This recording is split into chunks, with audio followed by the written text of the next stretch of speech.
गर्दीचे महानायक मराठी हृदय सम्राट माननीय राजसाहेब ठाकरे यांचं आगमन झालेलं आहे।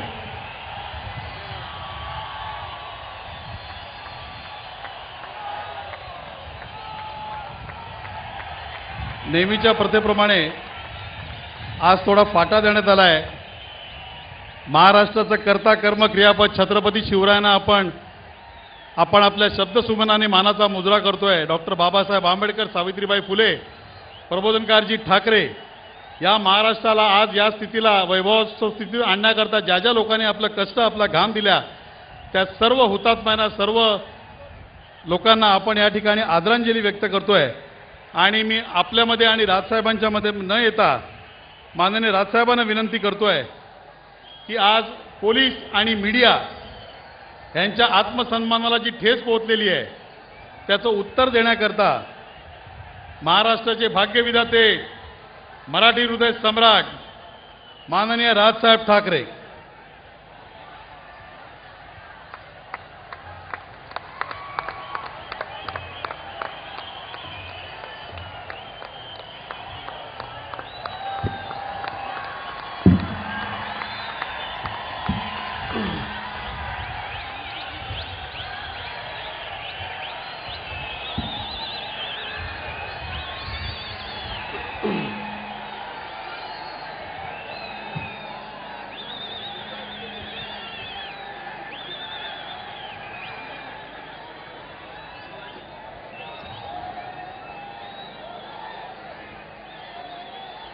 जमलेल्या माझ्या सर्व मराठी बांधवांनो, भगिनींनो आणि मातांनो,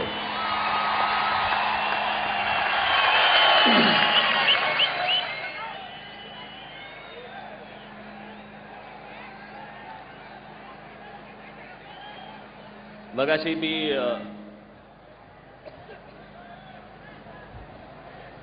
गिरगाव चौपाटीच्या इथे मोर्चात सामील झालो।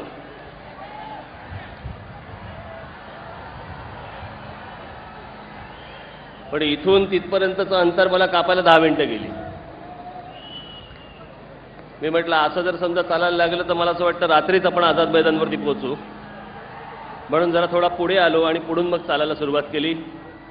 आपण सगळेजण येत होतात, सगळे इथे जमत होतात, म्हणून मी इथे येऊन थोडा वेळ थांबलो आणि आता आपल्या समोर आलोय। ज्या ज्या वेळेला महाराष्ट्रामध्ये असल्या प्रकारची कुठचीही गोष्ट होईल त्यावेळेला तुमची अशीच ताकद प्रत्येक वेळेला दिसली पाहिजे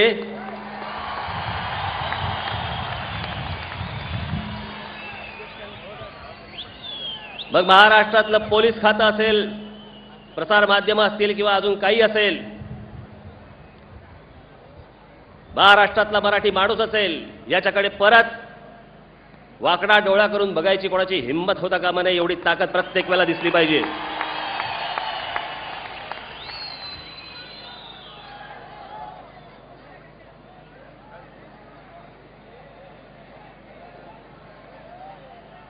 गेले 2 दिवस सगळे चालू आहेत, पोलीस अधिकारी येत आहेत। गिरगाव चौपाटीवरनं कसा मोर्चा काढणार म्हटलं चालत, मग इथून नाही काढता येणार, तिथून नाही काढता येणार, हे सगळे अडथळे आणण्याचे जे उद्योग होते हे या पोलीस कमिशनर अरूप पटनाईकांचे। मला ज्या दिवशी कळलं, काही अधिकाऱ्यांकडनंच कळलं मला की गाड्या अडवण्याचे प्रयत्न होतील, इतर काही गोष्टी होतील, तात्काळ मुख्यमंत्र्यांना फोन लावला। मुख्यमंत्र्यांना सांगितलं, मी म्हटलं हा काय प्रकार आहे, होणार आहे नाही होणार आहे म्हटलं हा नंतरचा भाग, लोकशाही मार्गाने मोर्चाही काढायचा नाही का, निषेधही करायचा नाही का?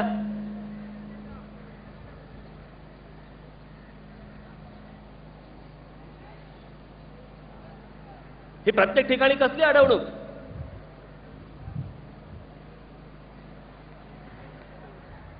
आपला मोर्चा शांततेमध्ये होणार हे त्यांना सांगितलं होतं, तरी मोर्चाला परवानगी देत नाहीत। आणि त्या दिवशीच्या रजा अकादमीच्या मोर्चाला तुम्ही परवानगी देता? इथेच त्या दिवशी जो प्रकार घडला सगळा त्याचा निषेध करण्यासाठी म्हणून मोर्चा काढायचा, त्याला परवानगी देत नाही.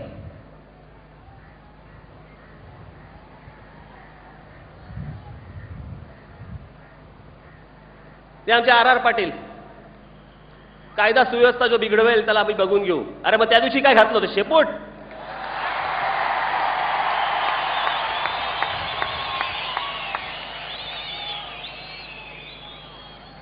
त्या दिवशी आमच्या बाळा नांदगावकरांना फोन करतात आणि सांगतात काय काय बाळा, मी तरी काय करणार, मी काय दांडुका घेऊन उभं राहायला पाहिजे होतं का तिकडे?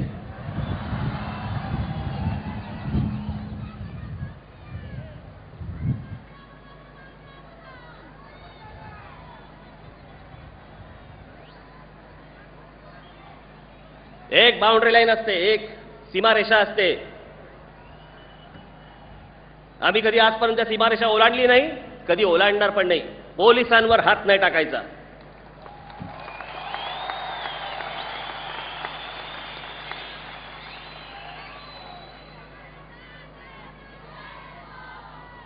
उद्या तुम्ही पोलिसांचं मानसिक खच्चीकरण केल्यानंतर सर्वसामान्य माणसाने जायचं कोणाकडे, कुठे जायचं? उद्या पोलिसही म्हणतील बाबा आम्हाला नको झंझट, नको, तुम्हाला काय करायचं ते करा. हे असं काय राज्य चालतं? आणि हे पोलीस कमिशनर अरूप पटनाईक तिथे जे गुन्हेगार पकडले होते त्या गुन्हेगारांना ज्याला पकडल्यानंतर तिथल्या डीसीपीला सांगतात, बास्टर्ड, त्याला सोडून दे. गुन्हेगारांना सोडायला सांगता तुम्ही.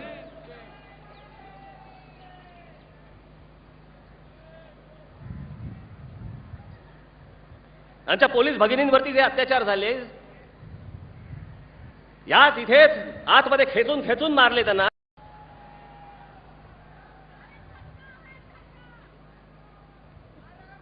हे सगळे जण आमचे मराठी पोलीस कॉन्स्टेबल सगळे मार खात आहेत, आदेश नाही.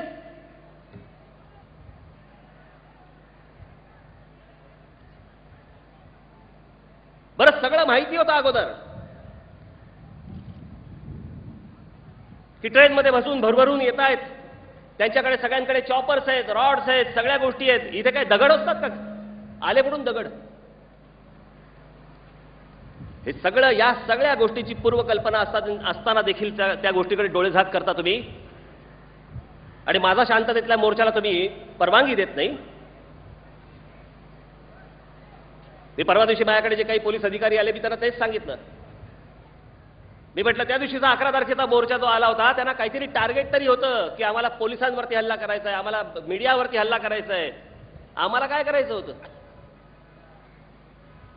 आमचं टार्गेट आम्ही अगोदरच डिक्लेअर करून टाकलं होतं. आरोप पटनाईक राजीनामा द्या, आर पाटील राजीनामा द्या. आम्ही पहिल्यांदाच डिक्लेअर केलं होतं.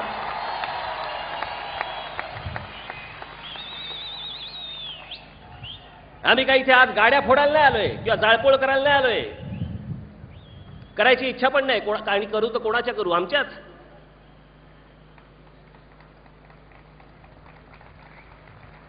आमच्याच मुंबईतल्या, महाराष्ट्रातल्या नागरिकांच्या. हे उद्योग करण्यासाठी हा मोर्चा काढलेला नाही. पण राग कुठे व्यक्त करायचा? झालेल्या घटनेचा रागही व्यक्त करू देत नाही आणि म्हणे लोकशाही सांभाळा. ही लोकशाही अशी?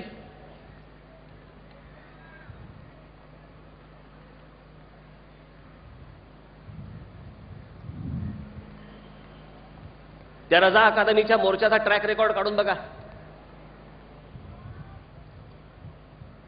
काही वर्षांपूर्वी भिवंडीमध्ये देखील याच रजा अकादमीने तिथे मोर्चा काढला होता. हा भडवा अबू आझमी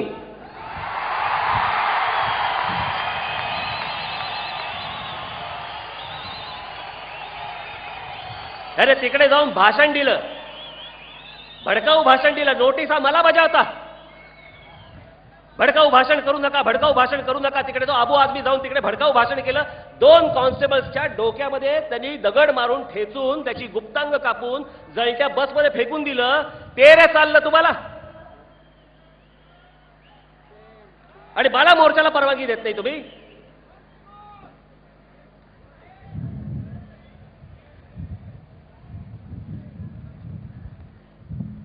हे जे आले होते यांचा महाराष्ट्राशी काही संबंध नव्हता, हे सगळे महाराष्ट्राच्या बाहेरचे आहेत.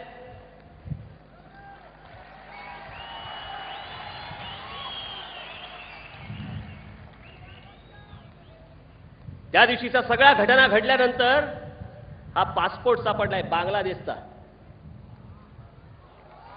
या इथेच सापडलाय.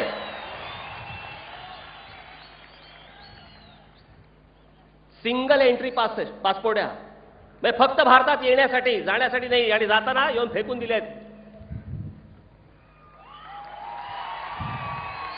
हे असले असंख्य लोक आज महाराष्ट्रामध्ये येत आहेत. हे सगळ्यांचे अड्डे झालेले आहेत महाराष्ट्रामध्ये. मला एका गोष्टीचं उत्तर द्या, योगायोग कसला योगायोग? 92ला ज्यावेळेला बाबरी मशीद पडली, ती बाबरी मशीद पडल्यानंतर त्याची प्रतिक्रिया कुठे उमटली? मुंबईत. अख्ख्या देशभर कुठे प्रतिक्रिया उमटली नाही त्याची, मुंबईमध्ये उमटली. परवा दिवशीचा देखील या वेळेला इथे जो 11 तारखेला मोर्चा झाला, तो मोर्चा इथे झाल्यानंतर जो काही धुडगूस घातला गेला, तो धुडगूस घातल्यानंतर परत जो मोर्चा झाला तो लखनौमध्ये झाला, उत्तर प्रदेशमध्ये झाला. ती एक घटना ज्या वेळेला उत्तर प्रदेशमध्ये घडली त्याची रिॲक्शन मुंबईमध्ये आली, ही मुंबईमध्ये घडलेली रिॲक्शन, ह्याची रिॲक्शन परत लखनौमध्ये आली. भारतामध्ये दुसरी राज्य नाहीत काय? याचं कारण हे सगळे तिथून येत आहे इथे. त्या अख्ख्या उत्तर प्रदेशमध्ये जे काही पाकिस्तान्यांचे आणि बांगलादेशांच्या, त्या बिहारमध्ये आणि त्या झारखंडमध्ये जे अड्डे झालेत ना, ते रोज ट्रेन भरभरून इथे महाराष्ट्रामध्ये येत आहेत, आणि ह्यांचे जे मोहल्ले आणि अड्डे उभे राहत आहेत ना, याचा त्रास होणार आहे भविष्यात आपल्याला.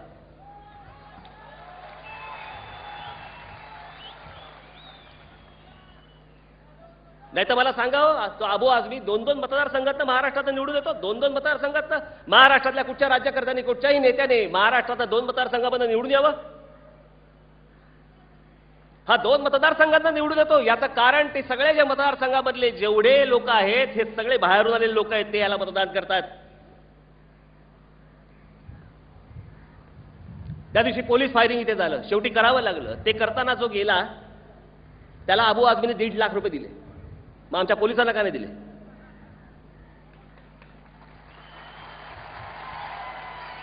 राज्य सरकारकडनं देखील अजूनपर्यंत काही नाही.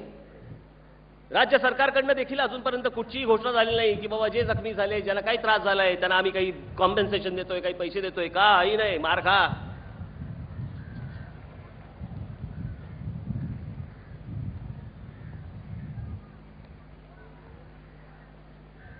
त्यावेळेला का नाही उठले आर पाटील? आम्हाला धमकवता? बरं, आम्हाला आता धमकून काय उपयोग? जायची वेळ आली.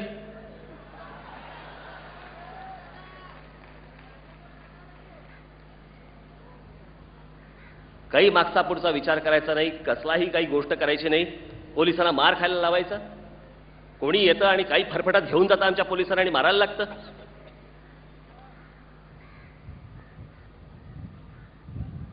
परवा दिवशीचा उत्तर प्रदेशमधला जो मोर्चा, काय तर त्यांनी दंगा केला, तिकडे तोडफोड केली सगळे. ते उतरलेले देखील तिकडचे सगळे पाकिस्तानातले मुसलमान किंवा बांगलादेशातले मुसलमान सगळे रस्त्यावरती आले. काय केलं? गौतम बुद्धाच्या मूर्तीची विटंबना केली.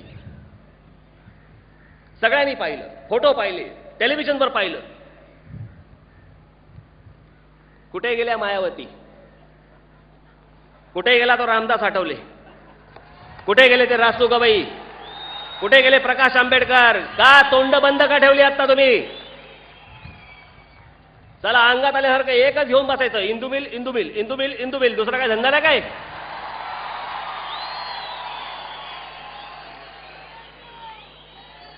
काय इंदू मिल मध्ये बांधायचं काय बंगला? आता का नाही बोलत?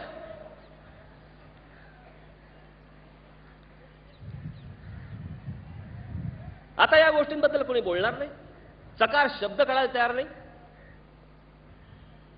घटना होऊन इतके दिवस झाले, याबद्दल कोणाचं रामदास आठवलेंचं स्टेटमेंट नाही, रासू गवई ते तुमचे कोणते प्रकाश आंबेडकरांचं नाही, बाकी कोणाचं नाही, मायावतींचं नाही, कोणाचं काही नाही. इथे सगळे चिडीचोप.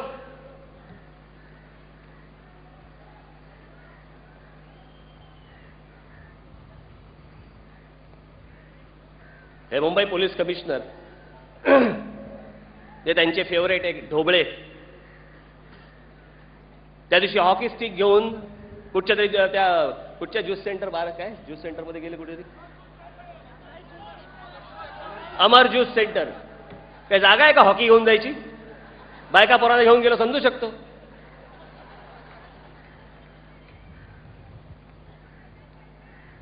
हॉकी घेऊन जाता आणि निर्दोष लोकांना तिकडे हॉकीने तुडवता आणि सांगायचं काय वर तिथे ड्रग्ज सापडले मग बंद का नाही केलं ते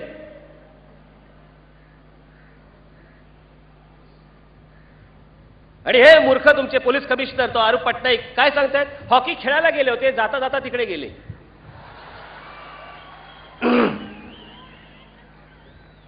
उद्या कोणतरी हनीमूनला गेला असेल मग काय जाता जातो काय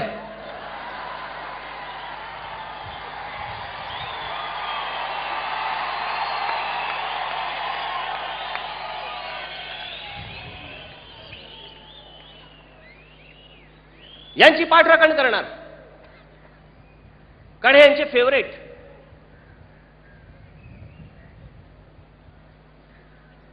आणि इथे ज्यावेळेला पोलीस आदेशाची वाट पाहत होते फायरिंग नको किमान आम्हाला लाठीचार्जचे तरी आदेश द्या त्यावेळेला काही बोललं नाही आणि ज्यावेळेला आमचेच पोलीस ज्यावेळेला अधिकारी ज्यावेळेला त्या आरोपींना पकडत होते त्या गुन्हेगारांना पकडत होते त्यांना तुम्ही बास्टर्ड म्हणून शिव्या देता पोलिसांचं मनोधैर्य खच्ची करता तुम्ही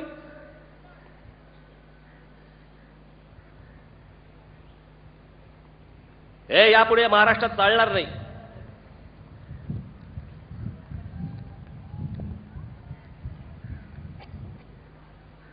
मी आर पाटील आरूप पटनाईक मला फक्त यांना एवढंच सांगायचं या गोष्टीचं थोडीशी जर लाज उरली असेल ना थोडीशी तर स्वतःहून राजीनामे देऊन मोकळे व्हा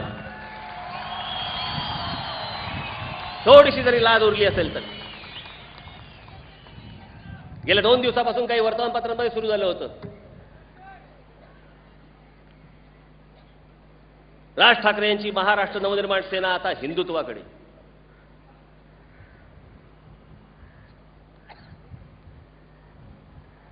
पोलिसांवरती हात टाकणारा तो कोणत्याही धर्माचा असेल त्याला तिथल्या तिथे फोडून काढला पाहिजे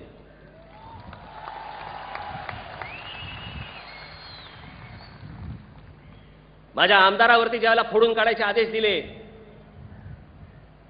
हर्षवर्धन जाधव आलेत का त्या हर्षवर्धनला ज्यावेळेला फोडून काढला त्याला आदेश दिले त्याशिवाय फोडून काढला का हो पण ज्यावेळेला मी सभा घेतली त्यावेळेला मी त्या सभेमध्ये देखील हेच सांगितलं होतं की हर्षवर्धन काही झालं तरी पोलिसांवरती हात नाही उगारायचा त्यांच्यावरती हात नाही उगारायचा हा कुठच्या धर्माबिर्माचा विषय नाहीये जे पोलीस अधिकारी जे कॉन्स्टेबल्स होते ज्या माझ्या भगिनी होत्या महिला ते माझे सगळे मराठी बांधव होते माझ्या सगळ्या मराठी भगिनी होत्या त्यांच्यासाठी म्हणून मी आज रस्त्यावरती इथे आलोय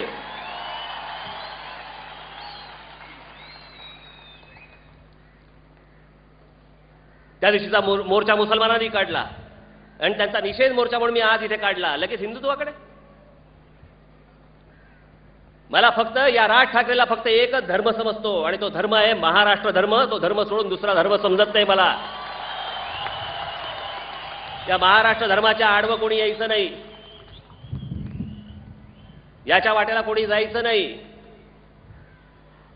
आणि हा आजचा जो मोर्चा आहे हा मोर्चा फक्त सर्व पोलिसांचं मनोधैर्य फक्त वाढवण्यासाठी त्यांना पाठिंबा देण्यासाठी त्याचबरोबर हे आपले प्रसार माध्यम इथे सगळे आहेत यांच्या ज्यांच्या गाड्या फोडल्या त्या सगळ्या काय जाळल्या ज्या फोटोग्राफर्सना मारले त्या सगळ्यांना पाठिंबा देण्यासाठीचा हा आजचा हा मोर्चा आपण इथे काढलेला आहे या मोर्चाला तुम्ही सगळ्यांनी जो प्रचंड प्रतिसाद दिला त्यासाठी म्हणून मी तुम्हाला धन्यवाद सगळ्यांना देतो ज्या ज्या वेळेला हे परत अशा गोष्टी घडतील त्यावेळेला याच ताकदीने उभं राहायचंय जाताना आत्ता सर्वांनी जाताना आपल्याकडनं कोणतीही विचित्र कुठलीही घटना घडणार नाही याची पूर्ण दक्षता आपण सर्वांनी घ्यायची आहे नीट व्यवस्थित जिथून आला तिथे शांतपणे आपापल्या गाडीमधनं परतायचं आहे परत ज्या वेळेला हाक देईन त्यावेळेला तुम्ही देखील या हाकेला अशीच ओ द्याल अशी एक आशा बाळगतो आणि आपण सर्वांची मी रजा घेतो जय हिंद जय महाराष्ट्र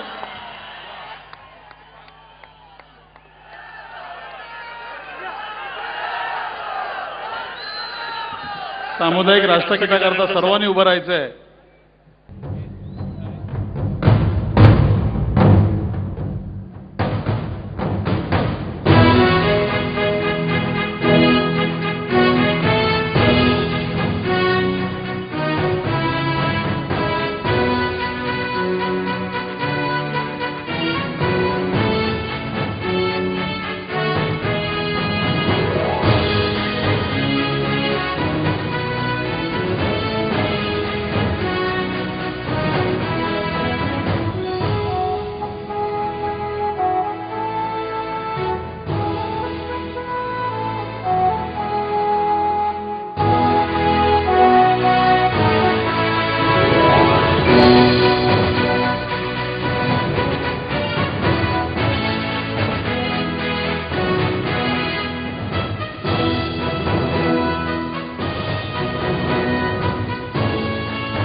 भारत माता की, भारत माता की.